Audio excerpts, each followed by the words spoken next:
Last class, we have learned relevant knowledge regarding what electric shock is, the causes of electric shock and the forms of electric shock.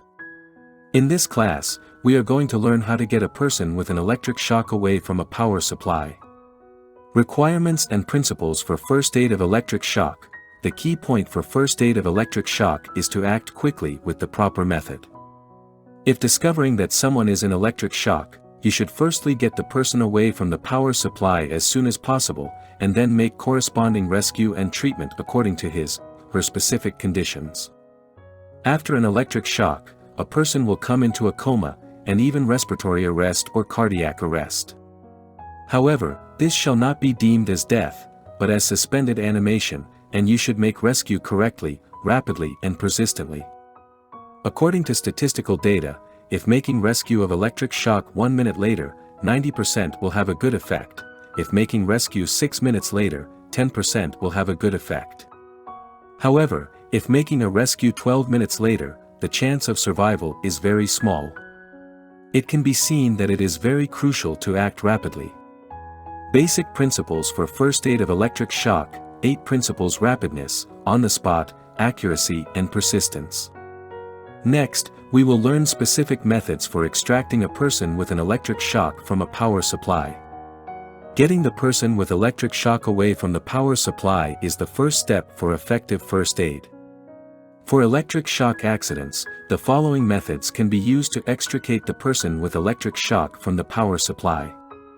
If the person with electric shock touches low-voltage live equipment, the rescue personnel shall try their best to cut off the power supply rapidly, such as disconnecting the power switch or switch on the disconnecting link, or removing the power plug, etc., or using insulating tools, dry stick, plank, rope or other non-conducting objects to get the person with electric shock rid of the power supply. You can also seize the dry and outer clothes of the person with electric shock, to drag him/her away. Do not touch metal objects or naked body of the person with electric shock, or wear insulating gloves to pull the person with electric shock. You can also stand on an insulating mat or dry plank to pull the person with electric shock, so as to get the person with electric shock away from the power supply.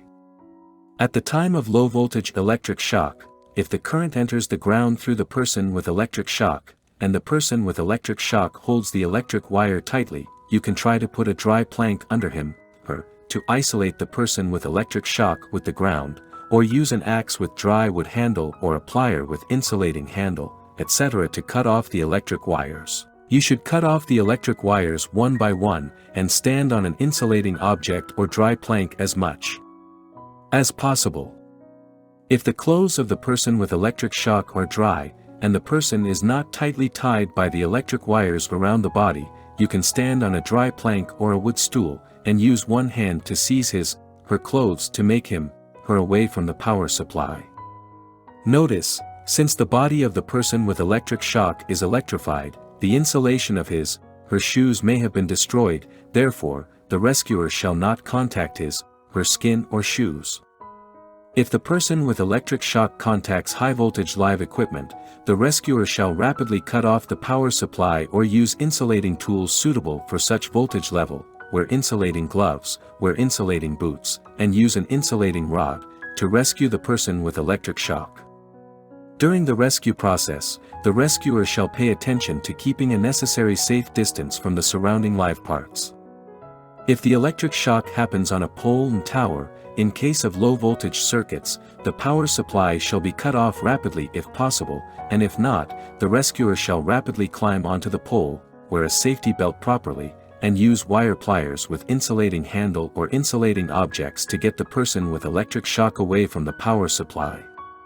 In case of a high-voltage circuit and it is also impossible to cut off the power supply rapidly, you can make the power switch strip by means of throwing and hanging iron wire and other metal short-circuit wires. Before throwing and hanging, you should firstly fix one end of the short-circuit wire onto the tower or down lead, and tie the other end to a heavy object. At the time of throwing, take care to prevent arc injury or wire breakage endangering personnel safety. If a person gets an electric shock due to touch with broken live high-voltage wire on the ground, then before confirming that the circuit is not live or taking proper safety measures, e.g., wearing insulating boots, the rescuer shall not get close to being within the dropping place of the broken wire, so as to avoid step voltage injury, but can make single leg hop to get close to the person with electric shock. After getting the person with an electric shock away from the live wire, the rescuer shall take him, her away from the range of the dropping place of the broken wire, and start first aid immediately. Only after confirming that the wire is not live, can the rescuer make symptomatic rescue immediately on the site where the person with electric shock lies. After taking this class, we have learned the requirements and principles for first aid of electric shock, and grasped and understood the methods for getting a person with electric shock away from power supply. That concludes this lesson. Thank you, everyone.